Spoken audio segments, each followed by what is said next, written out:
ओम शिवोहम शिवोहम शिवोहम।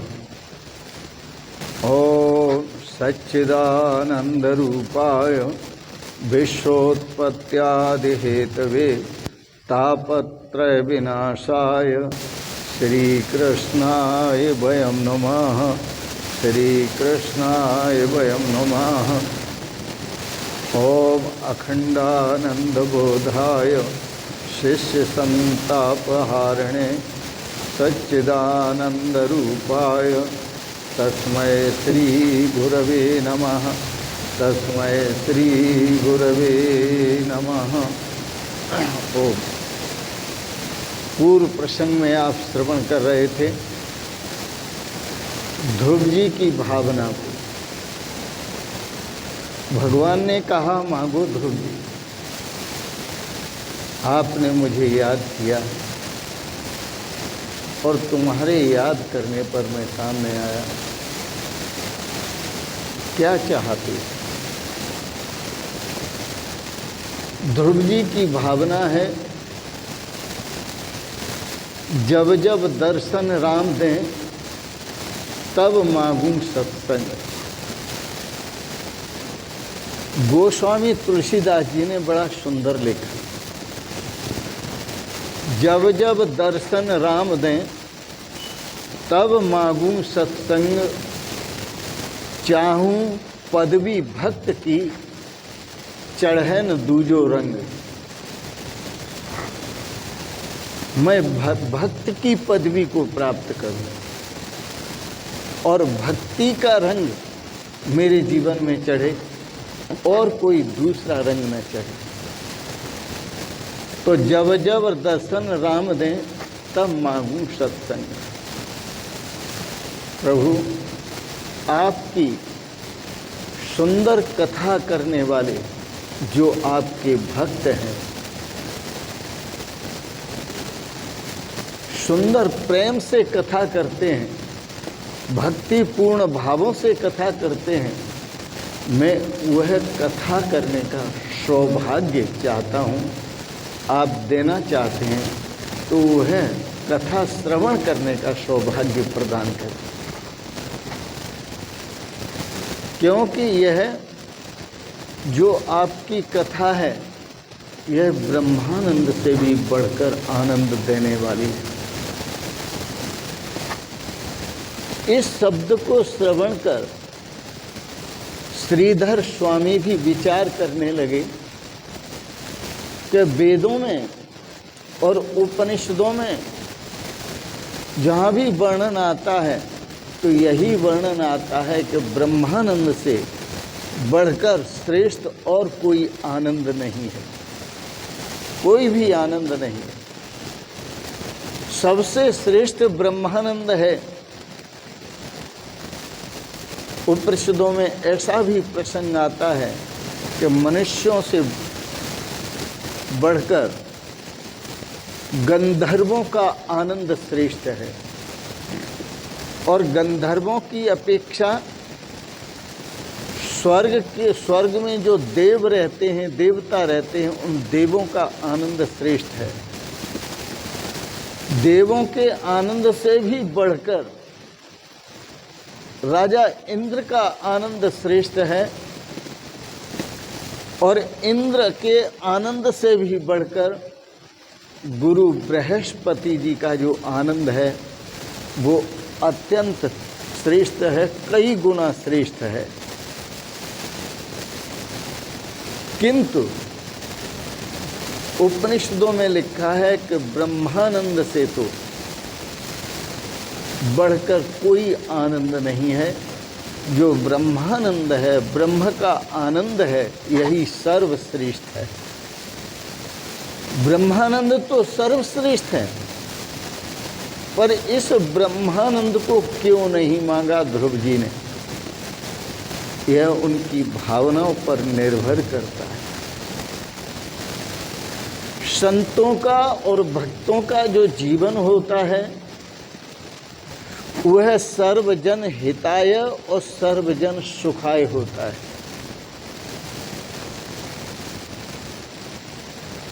ब्रह्मानंद उसको प्राप्त होता है जिसका जीवन निष्काम है, निर्विकार है, जिसके मन का निरोध हो चुका है। उसे जो आनंद मिलता है वह ब्रह्मानंद का आनंद है। यह आनंद सर्वश्रेष्ठ है। यह ब्रह्माकार वृत्ति होने पर ही इस आनंद की अनुभूति होती है योगियों को। जब ब्रह्माकार वृत्ति होती है योगियों की, तब योगियों को इस ब्रह्मानंद की प्राप्ति होती है। यह सर्वश्रेष्ठ आनंद है,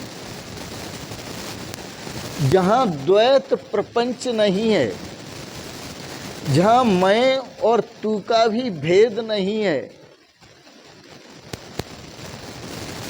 मैं और तू का अस्तित्व नहीं है, इसलिए यह आनंद सर्वश्रेष्ठ है। तो ब्रह्मानंद की प्राप्ति सांसारिक पुरुषों को नहीं होती, क्योंकि वहाँ जगत का अस्तित्व ही नहीं है, वहाँ संसार का अस्तित्व ही नहीं। भागवत में ध्रुव जी कहते हैं, भगवान की कथा श्रवण का आनंद ब्रह्मानंद से भी श्रेष्ठ है। ऐसा क्यों कहा? इसमें विरोधाभास लगता है।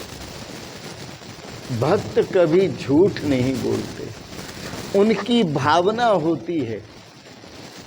उन्होंने क्यों कहा, यह सिर्फ वही जानते हैं। आप जानना चाहते हैं तो सुनो। भक्त के भावों में और निष्काम कर्म योगी जो निर्विकार हैं, उन ऋषियों के भावों में कोई फर्क नहीं होता, सिर्फ दृष्टि का फर्क है। मैंने कहा महापुरुषों का जो जीवन होता है, सर्वजन सुखाय सर्वजन हिताय, सभी जनों के सुख के लिए होता है और सभी जनों के हित के लिए होता है।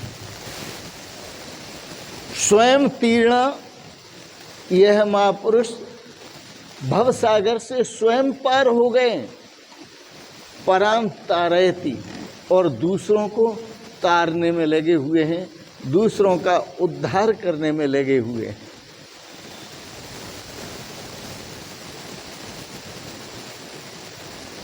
ध्रुव जी ने जो यह बात कही कि प्रभु मैं इसलिए सत्संग मांग रहा हूँ, इसलिए कथा का श्रवण का सौभाग्य मांग रहा हूँ कि ब्रह्मानंद का जो उपभोग है, ब्रह्मानंद का जो आनंद है, वह ज्ञानी अकेला ही प्राप्त करता है। उसे इंद्रियों से कोई प्रयोजन नहीं है, और इंद्रियों से संबंधित जो संसार है, जगत है, इस सांसारिक सुख से, जगत के सुख से कोई प्रयोजन नहीं है। वह योगी है, उसने अपनी वृत्तियों को सब तरफ से समेट लिया है और ब्रह्म स्वरूप में अपनी आत्मा को परमात्मा में एक कर दिया है। ब्रह्मात्मिक के भाव में स्थित हुआ योगी ब्रह्मानंद का आनंद लेता है। तो यह जो ब्रह्मानंद का आनंद है, वह एक भोग्य है। जो योगी है पहुंचा हुआ, ब्रह्म के स्वरूप को जान पाया है, वो अकेला ही जान करके ब्रह्म वेद ब्रह्मई भवति, ब्रह्म को जानकर ब्रह्म ही हो गया है। वो अकेला ही उस ब्रह्म का आनंद, उस ब्रह्मानंद का अनुभव करता है, अकेला।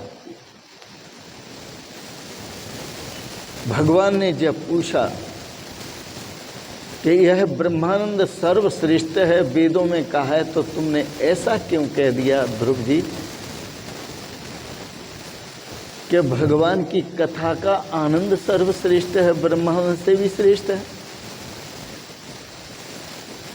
बोले महाराज, ब्रह्मानंद का आनंद तो वह निष्काम कर्मयोगी अकेले उस आनंद का अनुभव करता है और दूसरा कोई भी उसके आनंद का अनुभव नहीं करता, नहीं कर सकता। लेकिन कथा कीर्तन का आनंद,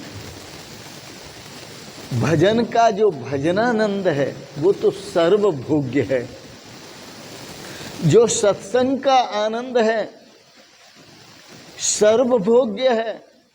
जो कथा कीर्तन का आनंद है वह सर्वभोग्य है। जो भजनानंद का आनंद है वो सर्वभोग्य है। कथा कीर्तन का आनंद सबको आनंदित करता है, सत्संग का आनंद सबको आनंदित करता है। इसलिए यह सर्वभोग्य आनंद है। ध्रुव जी ने कहा, मैंने इसलिए कथा आनंद को ब्रह्मानंद की अपेक्षा श्रेष्ठ कहा।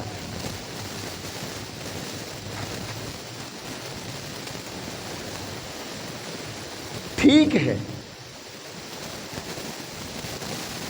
भगवान कहते हैं आपने जो अपनी दृष्टि से कहा वह भी अति सुंदर है, ठीक है, पर मेरा ही कथन है वेदों में, शास्त्रों में कि ब्रह्मानंद ही सर्वश्रेष्ठ कहा गया है। ब्रह्मानंद से बढ़कर और कोई आनंद नहीं है। भले ही ब्रह्मानंद एक व्यक्ति को ही आनंदित करता है, भले ही वह ब्रह्मानंद समाधि में लीन व्यक्ति को आनंदित करता है, योगी को प्राप्त होता है, और सेवक को प्राप्त नहीं होता। समाधि में लीन साधक अकेला ही उस आनंद को भोगता है, लेकिन वह आनंद सर्वभोग्य नहीं है। जो समाधि में जाएगा वही उस आनंद को पाएगा। तत्समाधानम समाधि, उस आनंद में डूब जाना ही समाधि है। पर ध्रुव जी तो कथा का आनंद चाहते हैं, कथा श्रवण का आनंद, इसलिए वह कथा के आनंद को सर्वश्रेष्ठ कहते हैं। मैंने प्रारंभ में कहा, गोस्वामी तुलसीदास जी सुंदर लिखते हैं, जब जब दर्शन राम दें तब मांगूं सत्संग। भगवान के जब जब दर्शन हो तो भगवान से क्या मांगना है? सत्संग मांगना है। चाहूं पदवी भक्त की, चढ़े न दूजो रंग। और भगवान से मांगना है कि मुझे आपका भक्त बनना स्वीकार है और भक्त की पदवी चाहता हूं। जन्म जन्म रति राम पद, यह वरदानन आन। आप देना चाहते हैं तो यही वरदान दें कि जन्म जन्म, जब जब जन्म हो तब तब आपके चरणों में मेरी प्रीति बनी रहे, मेरा प्रेम बना रहे। तो ध्रुव जी ने कहा, जब ये शब्द भगवान ने सुने तो प्रभु ध्रुव जी से बोले, मैं तेरी भक्ति से अत्यंत प्रसन्न हूं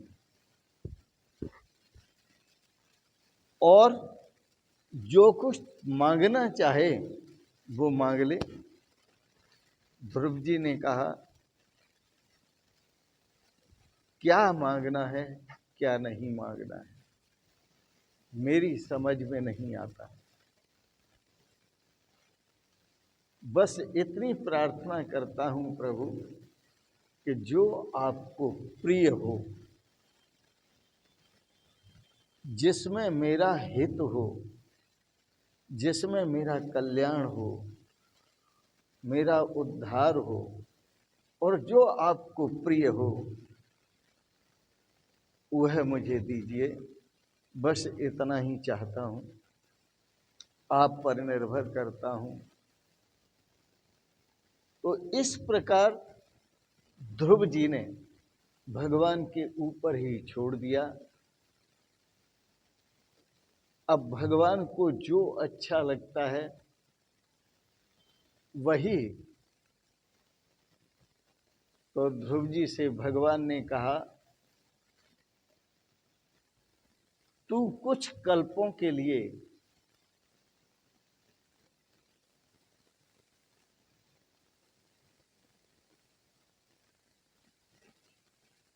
अपने राज्य का शासन कर, उसके पश्चात तुझे मैं अपने पास बुला लूंगा। कुछ समय के लिए अपने राज्य का शासन कर, फिर मैं तुझे अपने धाम में बुलाऊंगा। ध्रुव जी ने तो सोचा कि भगवान फिर प्रपंच में फंसा रहे, लेकिन भगवान ऐसा कह करके ध्रुव जी को ये कह रहे हैं कि तुम्हारा तो उद्धार हुआ, अब तुम दूसरों का उद्धार करो। साधु का स्वभाव होता है स्वयं पीणा परान तारयति, स्वयं पार हो जाते हैं।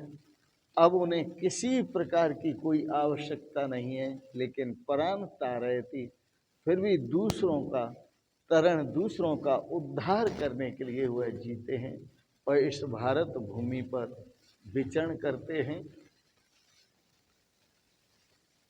वस्तुतः देश की दिशा, यदि कोई देश को दिशा कोई दे सकता है तो वह धर्मात्मा पुरुष ही दे सकता है।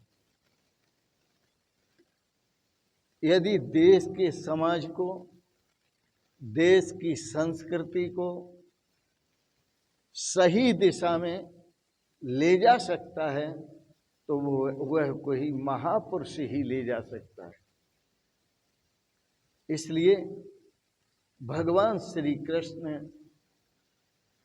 भगवान ने ध्रुव जी को ऐसा कहा, कुछ समय शासन कर। जिसे भगवान की प्राप्ति हो गई हो उसे शासन करने की क्या जरूरत है। जिसने अपने पर शासन कर लिया हो उसे अन्यों पर शासन करने की जरूरत नहीं रहती। और जो अन्यों का शासक होता है और अपने पर शासन न कर पाए तो उसका उद्धार नहीं होता। उद्धार उसी का होता है, कल्याण उसी का होता है जो अपने पर शासन करे और अपने लक्ष्य को प्राप्त करे, फिर अन्यों पर शासन करके और दूसरों को मार्गदर्शन करते हुए उन्हें भी अपने अपने लक्ष्य की प्राप्ति कराए। तो आइए ध्रुव जी के कथा प्रसंग से आप अपने लक्ष्य को प्राप्त करें, भगवान की कृपा प्राप्त करें, अच्छी प्रकार से भगवान की भक्ति करें, भगवान का ध्यान करें, भगवान का भजन करें, भगवान की कथा श्रवण करें, सत्संग करें, कीर्तन करें, भजन करें और जीवन का आनंद उठाएं, जीवन का लुत्फ लें। इसी में कल्याण है, इसी में श्रेय है, इसी में सौभाग्य है। आपने बड़े प्रेम और श्रद्धा से आज के प्रसंगत श्रीमद् भागवत की कथा का श्रवण किया, इसके लिए बहुत बहुत अनुग्रहित हैं और आप सबके प्रति मंगलमयी शुभकामनाएं करते हैं कि भगवान ने ध्रुव जी पर कृपा की है, भगवान आप पर भी कृपा करें और आपका उद्धार करें। आपका कल्याण करें, आपके परिवार का, आपके परिकर का, सबका उद्धार करें। इन शब्दों के साथ साथ एक बात जरूर कहेंगे कि आपको बहुत बहुत शुभकामनाएं, सभी श्रोताओं को बहुत बहुत आशीर्वाद और बहुत बहुत प्रणाम। शिवोहम शिवोहम शिवोहम।